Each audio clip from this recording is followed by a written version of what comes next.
My daughter made me sign a power of attorney for the house. It's for your safety, Mom. I trustingly put my signature. A month later, she sold my house and said, "You have 24 hours to pack your things. You're going to a nursing home." But she didn't know that. Good day, dear listeners.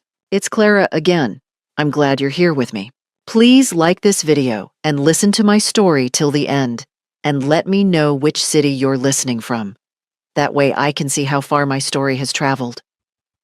I never thought my own daughter would betray me like this, but I'm getting ahead of myself. My name is Martha Collins, and for 43 years, I called the little yellow house on Maple Street my home. My husband Richard and I bought it back in 1982 when our daughter Carla was just 2 years old. We raised her there. We celebrated birthdays, Christmases, graduations. Richard passed away 5 years ago, and staying in that house kept me close to his memory. Every creaky floorboard, every chip in the kitchen counter told our story. I was doing fine on my own. Sure, I was 68, but I was healthy. I gardened, I volunteered at the library twice a week. I had my book club every Thursday. My neighbor Mrs. Patterson and I would have coffee every morning. I wasn't some helpless old woman who couldn't take care of herself. Carla lived 30 minutes away with her husband Rick. They'd visit maybe once a month, sometimes less. Rick worked in real estate, always talking about investment opportunities and market value. I never cared much for him, if I'm being honest. There was something slippery about him, something that made me check my purse after he left the room. The first strange thing happened in March. Carla started calling more often. At first, I was pleased. "Mom, how are you feeling?" she'd ask. "Are you remembering to take your medications? Are you eating well?" I thought she was just being a caring daughter. Was I really so naive? Then the visits increased. She'd drop by unannounced, her eyes scanning the house like she was taking inventory. "Mom, this place is getting too big for you," she said one afternoon, standing in my living room with her arms crossed. "All these stairs. What if you fall?" "I've been managing these stairs for 4 decades, Carla," I replied. "I'm perfectly fine." But she persisted. Every visit brought a new concern. The lawn was too much work. The house needed repairs I couldn't afford. I was isolated. What if I had an emergency and no one was there? The worst part? She started saying these things in front of her husband. Rick would nod along, adding his own observations. "Martha, Carla's right. At your age, you need to think practically. This house is worth a lot of money. You could sell it, move somewhere safer, have financial security." I should have seen it then.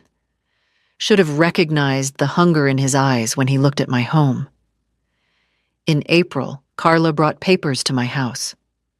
"Mom, I need you to sign something," she said, spreading documents across my kitchen table.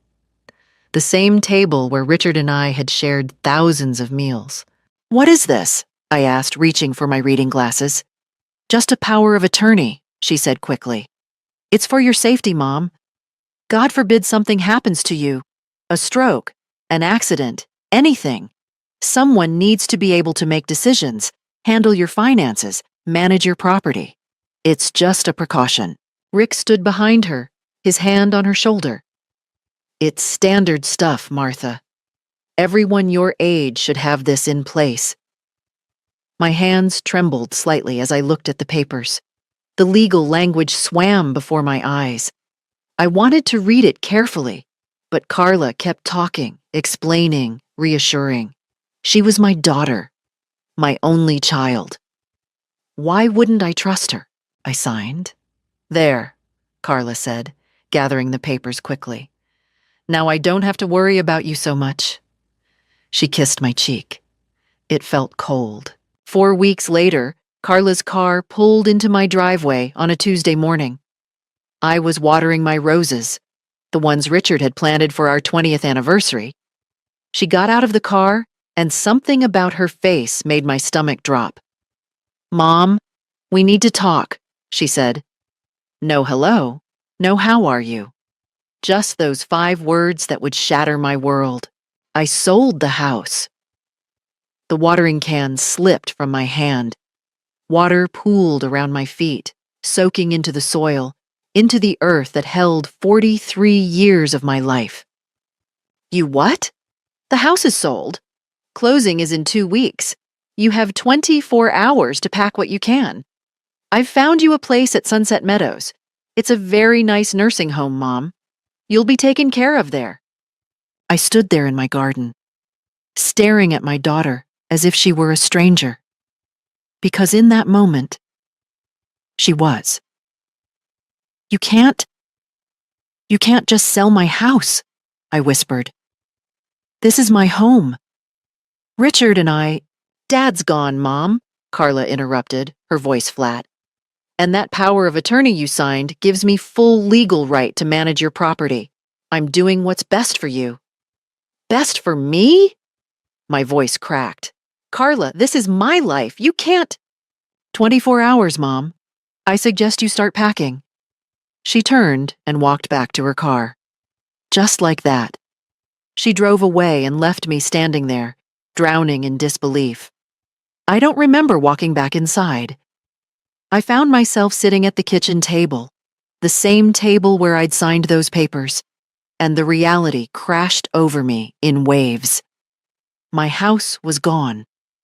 The home Richard and I built together, where we raised our daughter, where every room held memories I couldn't pack into boxes. Sold. Stolen, really, though she'd done it legally. How could I have been so stupid, so trusting? I thought about calling someone, but who? The police? She had legal documents, a lawyer. With what money? My savings were modest, and lawyer fees were expensive. Besides, could I really afford to fight my own daughter in court while also trying to find a place to live? That first night, I didn't sleep. I walked through every room of my house, touching the walls, remembering. Richard's study, where he'd spent hours reading. Carla's childhood bedroom, still painted the lavender she'd chosen when she was 12. Our bedroom, where Richard had taken his last breath, my hand in his. Was I really going to let someone take this from me without a fight? Even if that someone was my own daughter. By morning, something had shifted inside me.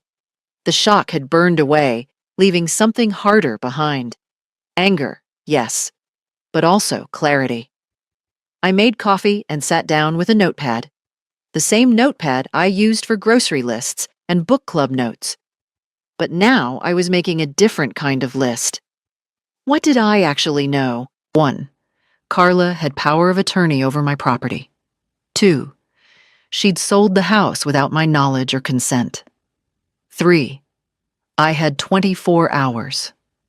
But wait. Did power of attorney really work like that? Could she just sell my house while I was still mentally competent and living in it? Something didn't feel right about this.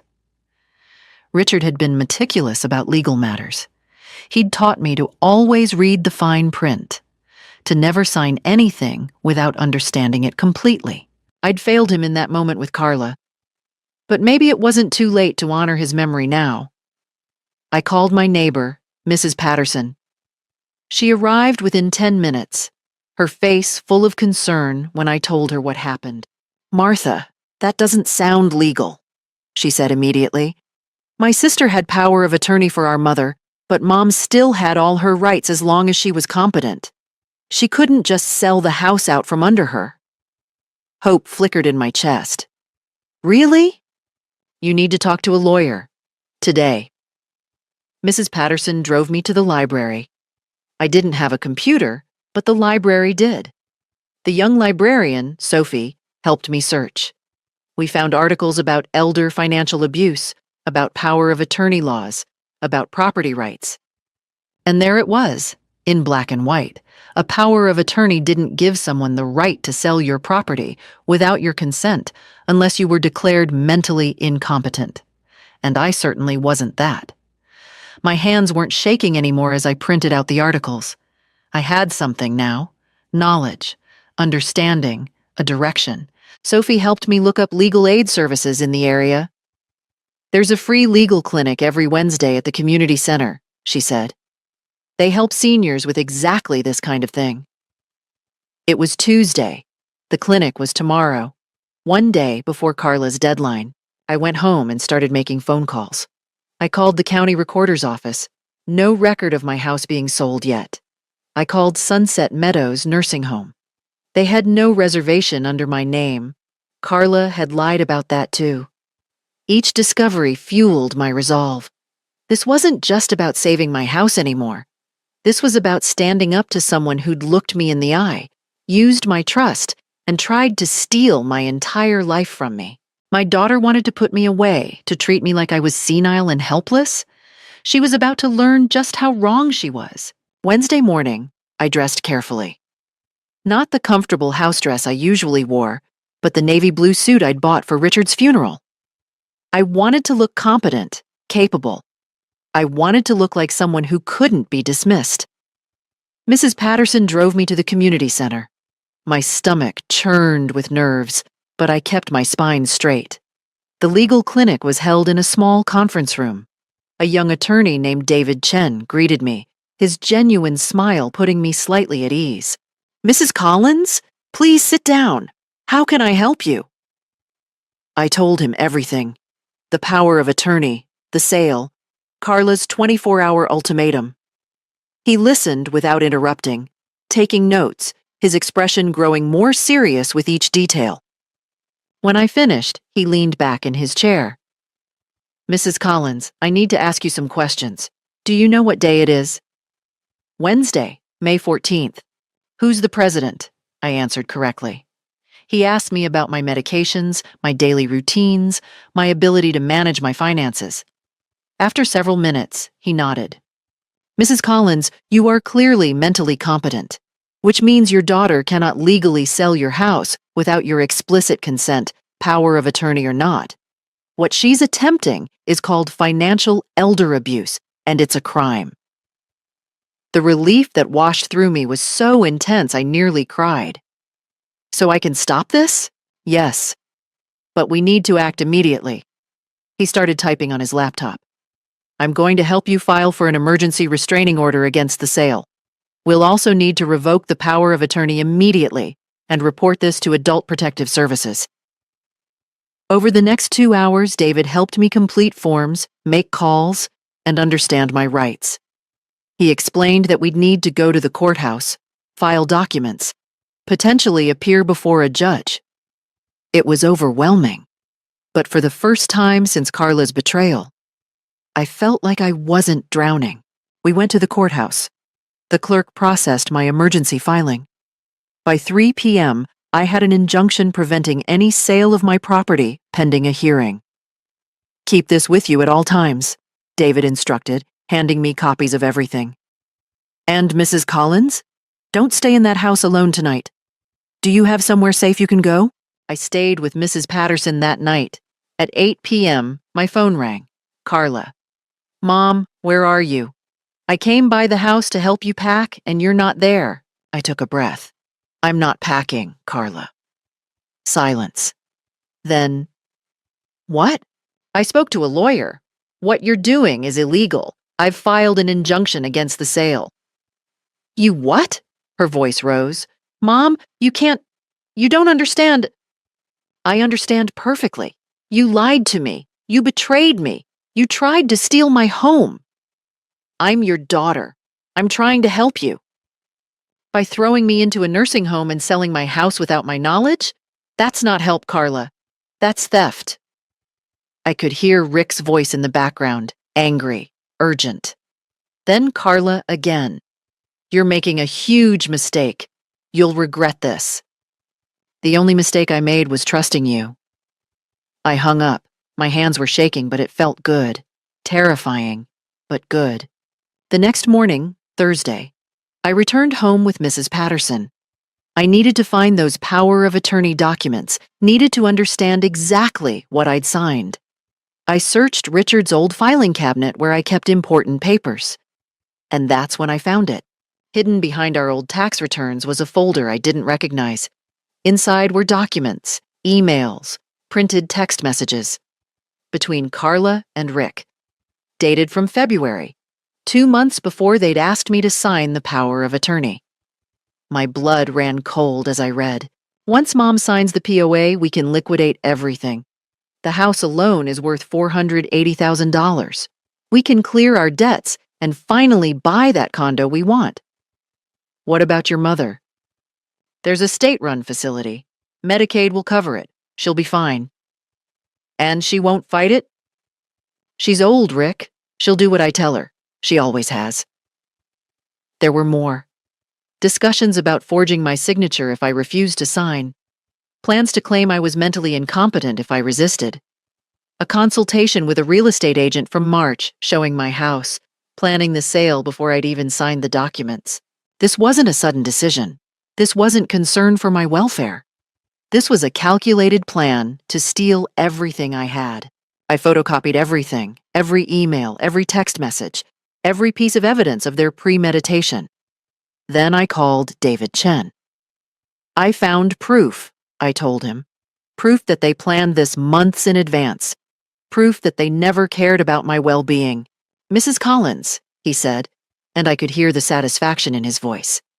Bring everything to my office. We're not just stopping this sale anymore.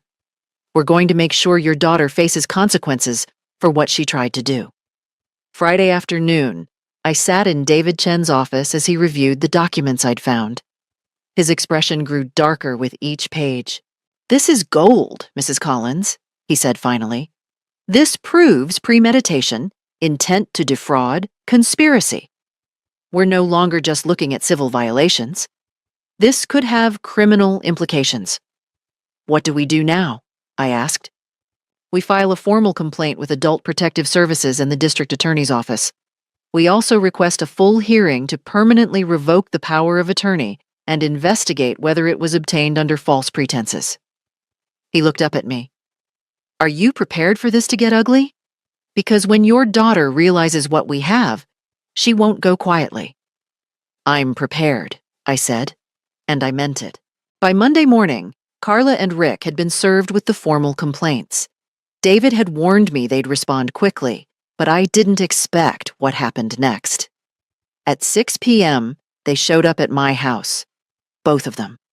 I watched through the window as they got out of their car. Rick looked furious. Carla looked scared. I opened the door before they could knock, but I didn't invite them in. How could you do this? Carla demanded. I'm your daughter. You're trying to have me arrested. You tried to steal my house and put me in a state facility, I replied calmly. What did you expect? Rick stepped forward, his face red. You senile old woman. Do you have any idea what you've done? We have lawyers, too. We'll prove you're mentally incompetent. We'll have you declared unfit to make your own decisions. You can try, I said. But I've been evaluated by medical professionals. I have documentation of my competency. What do you have? Forged plans and greedy intentions? His expression shifted from anger to something colder. You think you're clever? You think some free clinic lawyer can stand up to what we'll bring against you? We'll drag this out for years. We'll bleed you dry in legal fees. You'll lose everything trying to fight us. Rick, Carla touched his arm, but he shook her off. And who'll take care of you then? He continued. You think your neighbors will stick around when this gets messy? You're alone, Martha. An old woman living in a house that's too big for her with no family support. The court will see that. They'll see that Carla was trying to help you, and you responded with paranoid accusations. For a moment, fear flickered through me. He was right about one thing. I was alone. Carla was my only child.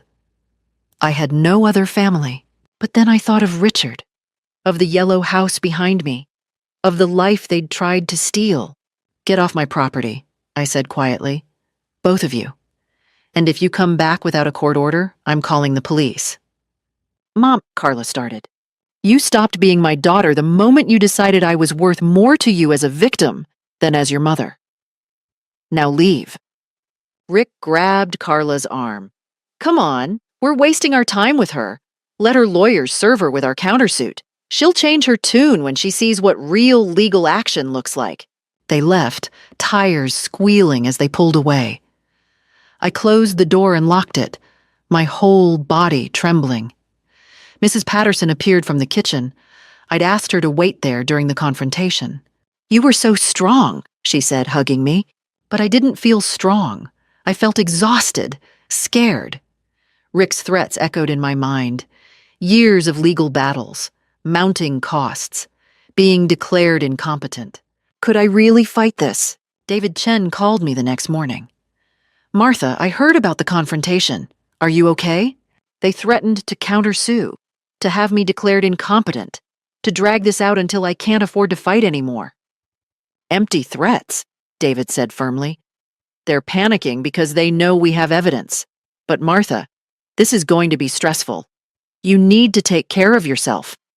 The hearing isn't for 3 weeks. Take some time to rest, to gather your strength.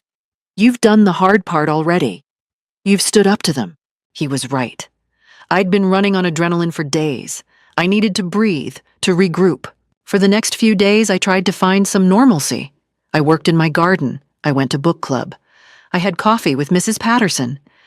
But in quiet moments, doubt crept in. Had I done the right thing? Would fighting my own daughter in court destroy me? Then I'd remember those emails, those cold, calculated plans to dispose of me like I was garbage. And I'd remember why I was fighting. The call came on Thursday, 10 days after the confrontation. But it wasn't from Carla. It was from my cousin Jennifer, who lived 2 states away and whom I hadn't spoken to in nearly a year. "Martha? Hi, it's Jenny. I heard about what's happening with you and Carla." Of course she had. Carla must have called her, fed her some version of events designed to make me look unreasonable. "Carla's very worried about you," Jennifer continued. "She told me about the misunderstanding with the house." "It wasn't a misunderstanding," I interrupted. "She tried to sell my home without my consent." "Well, yes, but Martha, she's your daughter. She was trying to help. Maybe she went about it the wrong way, but her heart was in the right place. Don't you think you're being a bit harsh? Taking legal action against your own child?" There it was. The gentle guilt trip. The suggestion that I was the unreasonable one. "Jennifer, did Carla tell you she planned this for months?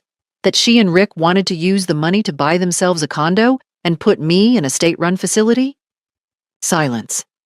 She said you'd gotten some confused ideas, that you might be having some memory issues. I have proof, Jennifer. Emails, text messages. Their entire plan laid out in black and white. This wasn't about helping me. This was about stealing from me. Another pause. "Even so, is it worth destroying your relationship with your only daughter?" Family is everything, Martha. Once it's broken, you can't get it back. I felt the manipulation in her words, the attempt to make me doubt myself. How many other people had Carla called? How many were being told I was confused, paranoid, cruel? My relationship with Carla was destroyed the moment she decided my home was worth more than my trust, I said quietly. "Goodbye, Jennifer." I hung up, but the call left me unsettled. Over the next few days, more came. An old colleague of Richard's, a distant relative, even my former pastor from the church I'd stopped attending after Richard died, all with the same message: forgive, reconcile, don't be stubborn. Family is family. Carla was waging a different kind of war now, not with threats, but with social pressure, making me look like the villain in this story. I started doubting myself again. Was I wrong to push this so far? Should I just accept some compromise, take what I could get, and salvage what remained of my relationship with my daughter? Then I attended book club that Thursday. I'd almost canceled, feeling too emotionally drained, but Mrs. Patterson insisted. When I arrived at Carol's house, the usual 5 members were there. They greeted me warmly, but I could see the questions in their eyes. Small town, word had gotten around. "Martha," Carol said gently, "we heard you're having some trouble with Carla. I braced myself for another lecture about forgiveness and family. Instead, Carol continued. My sister went through something similar with her son. Tried to get control of her finances, wanted to put her in a home. It's more common than people think. I looked up surprised. It's elder abuse, added Patricia, another member. Financial exploitation of seniors is an epidemic, and it's usually family members who do it. You're doing the right thing fighting back, said Eleanor firmly. My aunt didn't. She let her son bully her into signing over everything. She died in a Medicaid facility 6 months later, alone, while he lived in her house. Don't let that happen to you. Something broke open in my chest. I'd been carrying this weight, feeling isolated and judged, and here were these women, my community, telling me I wasn't wrong. I wasn't crazy. I wasn't being cruel. I have moments where I wonder if I should just give up, I admitted. Carla's been calling everyone we know, making me sound like I'm the problem. Of course she is, Carol said, because she knows what she did was wrong, and she's trying to control the narrative. But we know you, Martha. We've known you for years. We know you're sharp as a tack and that you wouldn't take legal action without good reason. They rallied around me that evening in ways I hadn't expected. Patricia's husband was a retired accountant. He offered to help me review my finances, make sure everything was protected. Eleanor knew a social worker who specialized in elder rights. She gave me her number. Carol simply hugged me and told me I was brave. I drove home that night feeling lighter than I had in weeks. I wasn't alone. I had people who believed in me, who understood what I was facing. When Jennifer called again 2 days later, still pushing for reconciliation, I was ready. Jennifer, I appreciate your concern, but my decision is final. What Carla did was calculated and cruel, and I will not be manipulated into forgetting that. If you want to support someone, support the truth. This time, my voice didn't waver at all. The hearing was scheduled for Tuesday. On Sunday afternoon, 2 days before, Carla appeared at my door. Alone this time, without Rick. She looked terrible. Her eyes were red, her face pale. She was wearing the blue cardigan I'd given her last Christmas. Mom, she said softly, please, can we talk? Just the two of us? Every instinct screamed not to let her in, but something in her voice, something that sounded like the little girl who used to climb into my lap when she was scared, made me hesitate. 5 minutes, I said, stepping aside. We sat in the living room. She looked around, her eyes lingering on the family photos on the wall. Her at her high school graduation, her wedding day. Richard holding her as a baby. I miss Dad, she said quietly. I miss him so much, Mom. My throat tightened. I do too. This house, being here, it's full of memories of him, of us, of when we were a real family. She looked at me, tears in her eyes. I don't want to lose that. I don't want to lose you. Then why did you do this? I asked. Why did you try to take everything from me? I made a mistake, she said. Rick and we're in debt, Mom. Bad debt. We were desperate, and he convinced me that selling the house was the answer, that you'd be better off somewhere you didn't have to worry about maintenance and bills. I listened to him instead of my heart. She reached for my hand. I didn't pull away, but I didn't take hers either. I'm sorry, she continued. I'm so sorry. I was wrong. But Mom, please, drop the legal action. We can work this out as a family. You can stay in the house. I'll tear up the power of attorney. We'll pretend none of this ever happened. It sounded so reasonable, so tempting. My daughter apologizing, asking for forgiveness. Wasn't this what I wanted? But then I remembered David's words. When they realize the evidence we have, they'll try anything. What about the hearing on Tuesday? I asked carefully. We'll cancel it. Both sides drop everything. Clean slate. She squeezed my hand. Please, Mom, I'm your daughter. You raised me. Don't you think I deserve a second chance? And the debt you and Rick are in? That just goes away? She blinked. We'll figure it out. It's not your problem. But it was my problem when you needed my house to solve it. Her expression flickered. Just for a second. Something cold passed through her eyes. But then the tears were back. I know. I was wrong. But I'm trying to make it right now. By asking me to drop the legal case? Carla, you tried to commit fraud. You planned for months to steal my home. And now you want me to just forget that happened? It's not stealing if I'm your daughter. Yes, it is, I said firmly. Especially because you're my daughter. You used my trust against me. The tears stopped. Just like that. She sat back, and when she looked at me again, the mask was gone. You're actually going to do this, she said flatly. You're actually going to court to destroy your own daughter. I'm going to court to protect myself from someone who tried to rob me. You self-righteous. She stopped herself, took a breath. Fine. You want to play it this way? Rick was right. You're a stubborn, paranoid old woman who's too proud to accept help. Is that what you'll tell the judge? After he sees the emails where you and Rick planned to put me in a state facility so you could buy a condo? Her face went white. She stood up abruptly. You're making the biggest mistake of your life. No, I said, standing to face her. The biggest mistake of my life was trusting you. You think you'll win? Her voice rose. You think your free clinic lawyer can compete with what we'll bring? We'll prove you're incompetent. We'll show the court you're paranoid, delusional. We'll bring medical experts, psychiatrists. By the time we're done, you won't even be allowed to make your own medical decisions, let alone keep this house. Get out, I said quietly.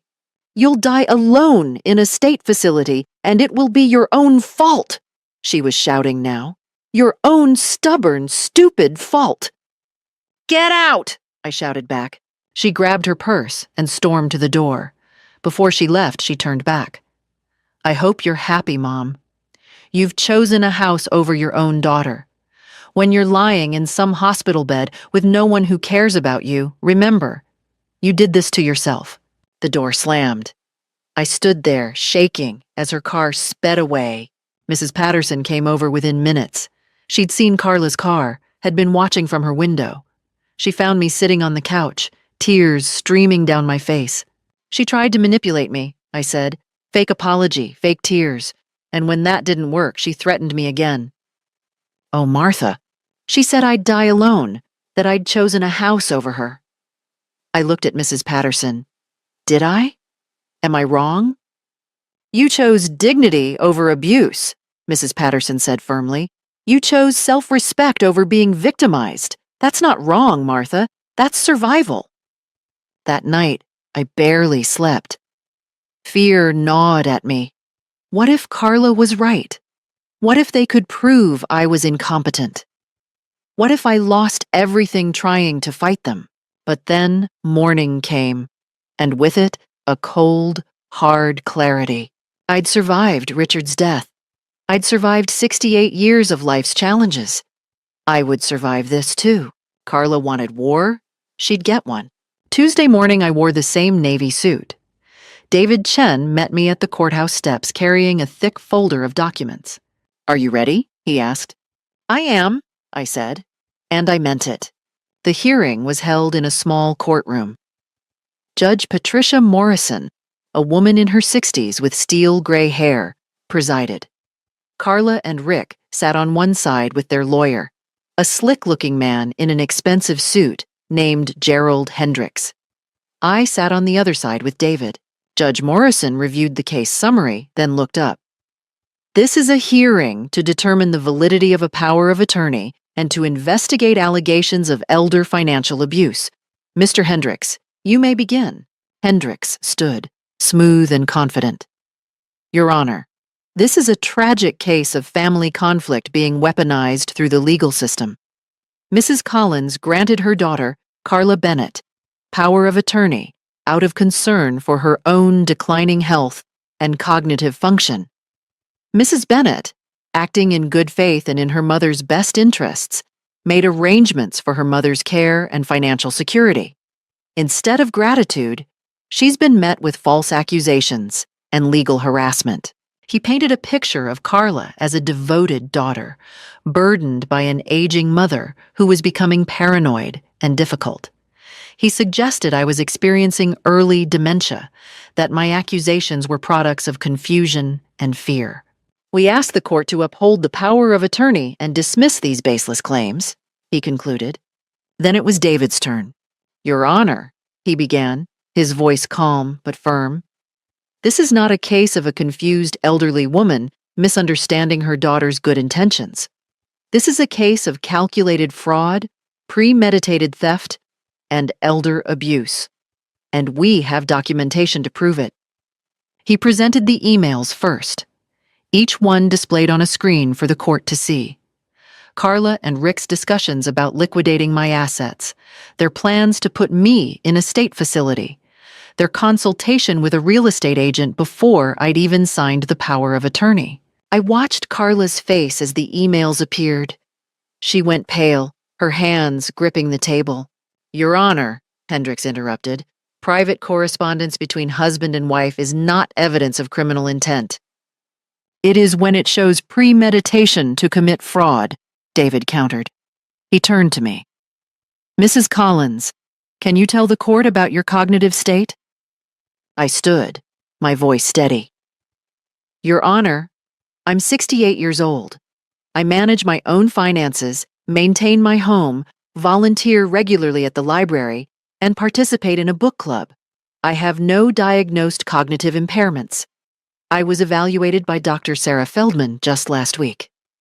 David handed the judge my medical evaluation. She found me fully competent. Your Honor, if I may? Hendricks stood. Mrs. Bennet, would you like to address the court? Carla stood, dabbing at her eyes with a tissue. Your Honor, my mother. She's not the woman she used to be. She forgets things. She gets confused.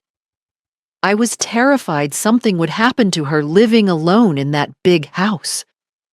I was only trying to protect her by planning to profit almost $500,000 from the sale, David interjected. Mrs. Bennet, isn't it true that you and your husband are facing foreclosure on your own home? Rick stood abruptly. That's irrelevant. Sit down, Mr. Bennet, Judge Morrison said sharply. Answer the question, Mrs. Bennet. Carla's composure cracked. We have some financial difficulties, yes, but that has nothing to do with— It has everything to do with it, David said. He presented more documents. Financial records showing Carla and Rick's debts, mortgage arrears, maxed out credit cards.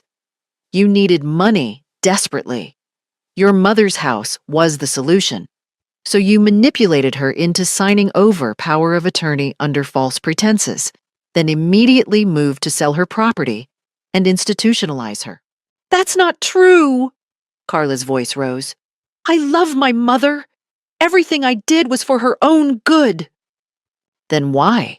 David asked quietly. Did you tell her she had 24 hours to pack? Why arrange a nursing home placement without her knowledge? Why sell the house without even informing her? She wouldn't have understood. Because she would have said no, David said. Because she's a competent adult who has every right to make her own decisions about her own property. You didn't want her consent. You wanted her compliance. Judge Morrison looked at Carla. Mrs. Bennet, did you or did you not tell your mother the power of attorney was just for her safety? Carla hesitated. Yes, but— And did you inform her that you intended to sell her house? She needed professional care. Answer yes or no. No.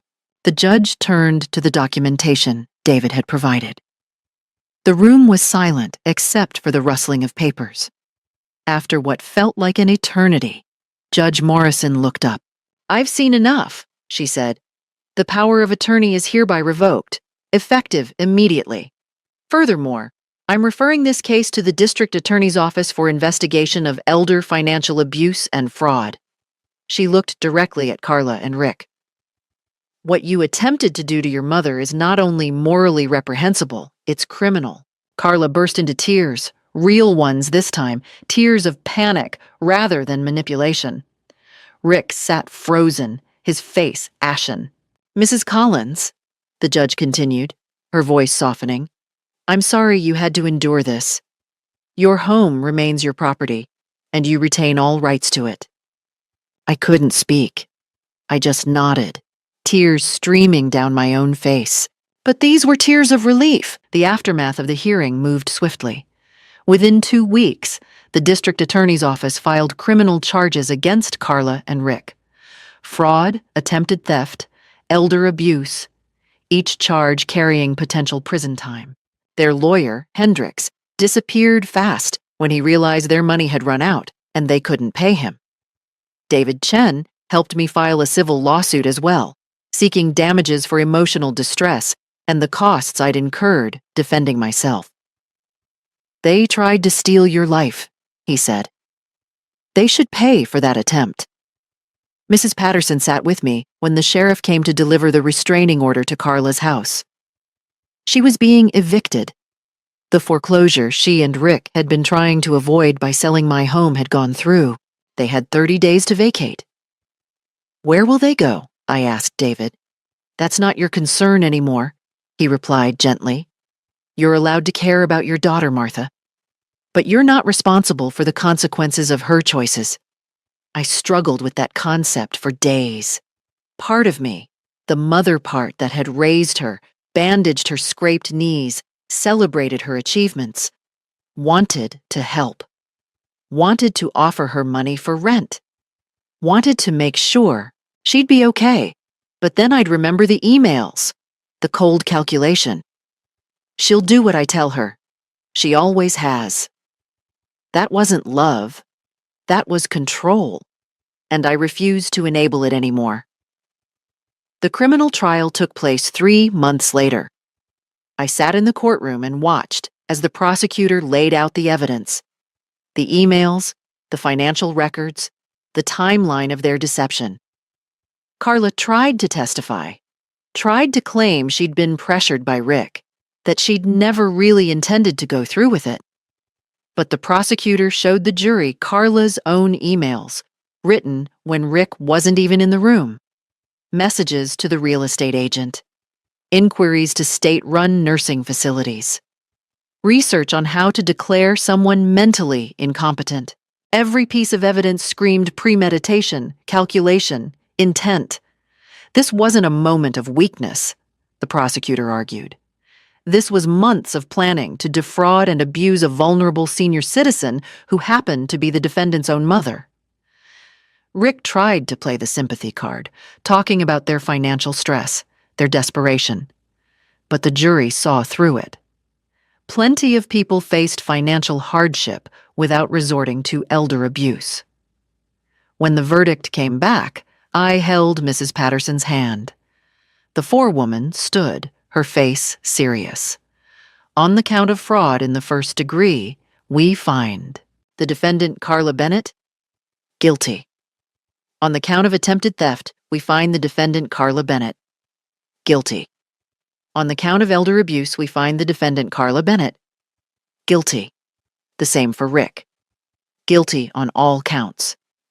Carla collapsed in her chair, sobbing. Rick sat rigid, his jaw clenched. Neither of them looked at me, but the prosecutor did. She gave me a small nod. Justice, that nod said. Finally, justice. The sentencing hearing was 2 weeks later. Rick received 18 months in prison. Carla, because she had no prior record and showed some remorse, received 12 months plus 3 years probation.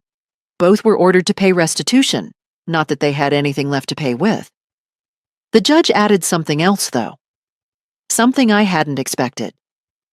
Mrs. Bennett, Judge Morrison said, looking directly at Carla. I've presided over many cases in my career.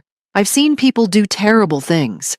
But what makes your crime particularly heinous is the betrayal at its core. Your mother trusted you implicitly because you were her daughter. You weaponized that trust to try to steal everything she had. The court hopes that during your incarceration, you'll reflect deeply on what that says about your character. Carla tried to speak, to plead, but the judge wasn't finished. And let me be clear, if you ever contact Mrs. Collins again without her explicit permission, you will be in violation of your restraining order and will serve additional time. Your mother deserves to live the rest of her life in peace, free from manipulation or harassment.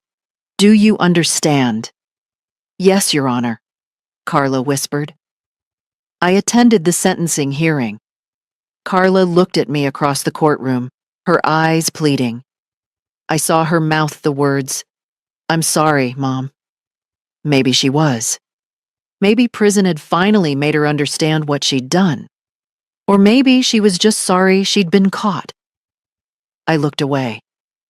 The civil lawsuit was settled out of court. They had no assets, but the judgment would follow them for years. Garnished wages, seized tax returns, a permanent black mark on their financial futures. Everything they'd tried to steal from me had been the instrument of their complete destruction. David explained the restitution process to me. It'll take years for you to see any significant money, if ever. But the judgment is there. It's a legal recognition of the harm they tried to cause you. I don't care about the money, I told him. I care about the principle. They need to know that actions have consequences. As for me, I returned to my yellow house on Maple Street.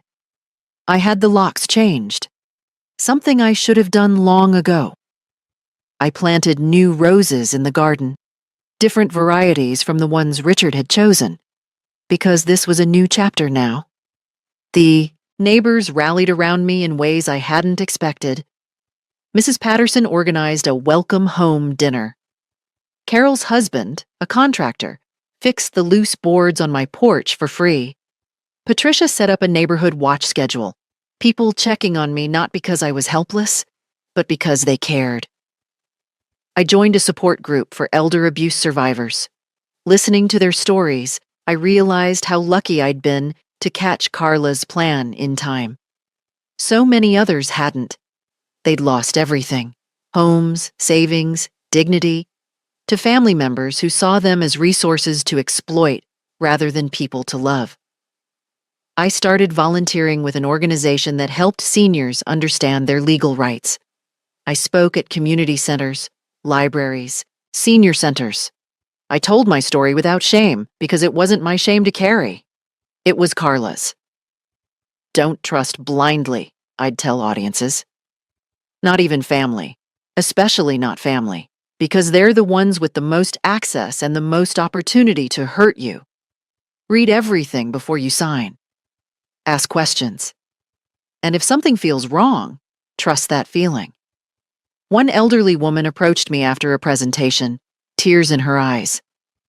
"My son's been pressuring me to sign papers," she said. "I didn't want to seem difficult, but you've made me realize I need to protect myself." I gave her David Chen's number. 6 months after the trial, I was working in my garden when I saw a car slow down in front of my house. My heart jumped. Was it Carla?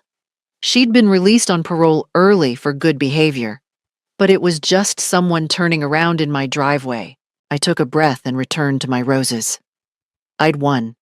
Not just the legal battle, but something more important. I'd reclaimed my dignity, my autonomy, my right to make my own choices about my own life. The yellow house on Maple Street was still mine, and this time, I knew exactly what it was worth. Not in dollars, but in the memories it held, the life it represented, the future it secured. This time, no one would take that from me. Not ever again. A year after the trial, my life had transformed in ways I never expected. I'd started a small consulting service, helping other seniors navigate legal documents and understand their rights. It wasn't about money, I charged nothing, but about purpose. Every person I helped felt like a small victory, against the people who preyed on the vulnerable. The organization I volunteered with asked me to serve on their board of directors. Me, Martha Collins, who a year ago had nearly lost everything, now helping shape policy to protect other seniors. David Chen became more than just my lawyer. He became a friend. We had coffee once a month, discussing cases, life, the complexity of family relationships. "You've turned your trauma into advocacy," he told me once. "That takes real strength." My book club expanded. We started meeting twice a month instead of once, and 3 new members joined. These women had stood by me through the worst period of my life. They were my family now, chosen rather than blood. I even started dating.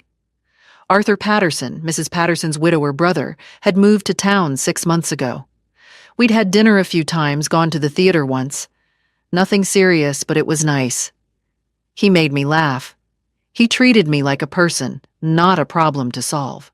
"I'm not looking to replace Richard," I told him honestly. "I'm not looking to replace my Anne either," he replied.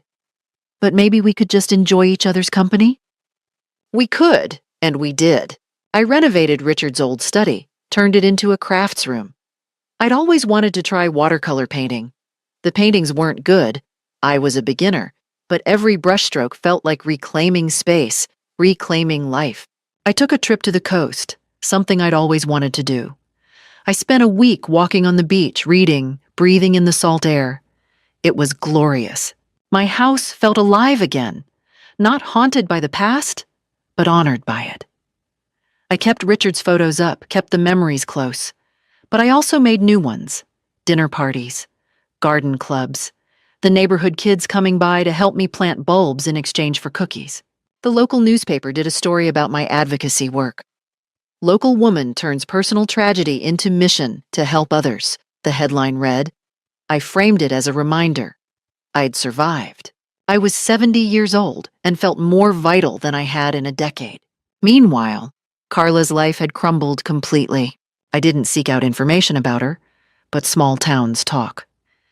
Mrs. Patterson would sometimes mention what she'd heard, always with a carefully neutral expression. Carla had served 8 months before parole. She'd lost her nursing license. A felony conviction meant automatic revocation. 15 years of career building, gone. She'd tried appealing, but the nursing board was unmoved. Elder abuse by a healthcare professional was considered especially egregious. The revocation was permanent. Rick served his full sentence. When he got out, whatever relationship they'd had was poisoned. They blamed each other, fought constantly.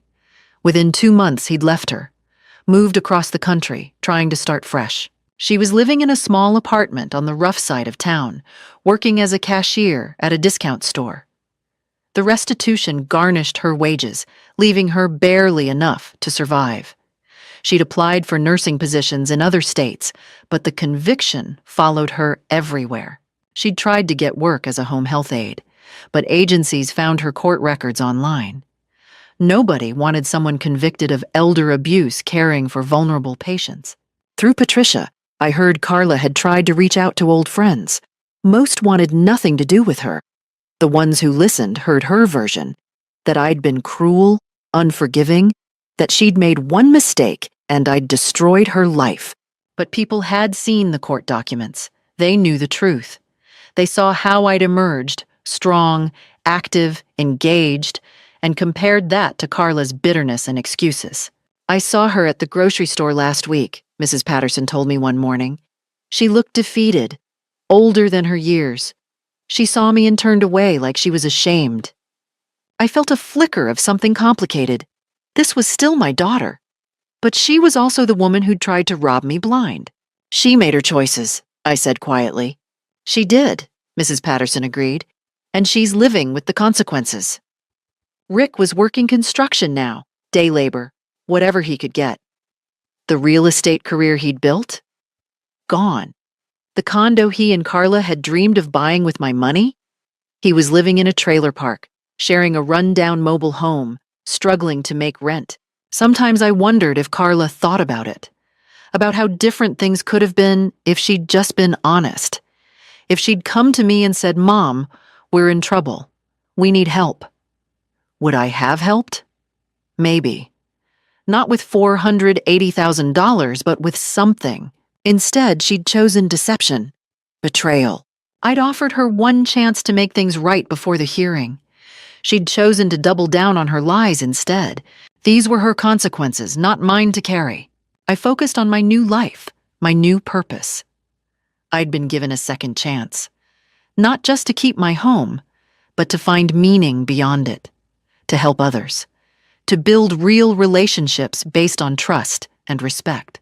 I'd survived my daughter's betrayal, and not just survived. I'd thrived. The yellow house on Maple Street stood strong, just like me, and inside it I was finally, truly free. Looking back now, I understand the most important lesson. Trust must be earned, even from family, especially from family. I learned that standing up for yourself isn't selfish, it's survival. That dignity matters more than keeping peace. That sometimes the people who should protect you are the ones you need protection from. I was lucky. I caught the deception in time. I had resources, support, people who believed me. Not everyone does. So I ask you, if someone you trusted asked you to sign away your rights for your own good, would you question them? Would you read the fine print? Would you have the courage to say no? Because predators count on your politeness, your trust, your reluctance to cause conflict. Don't let them. If my story resonated with you, share it. Comment below about what you would have done. Subscribe for more stories about standing up against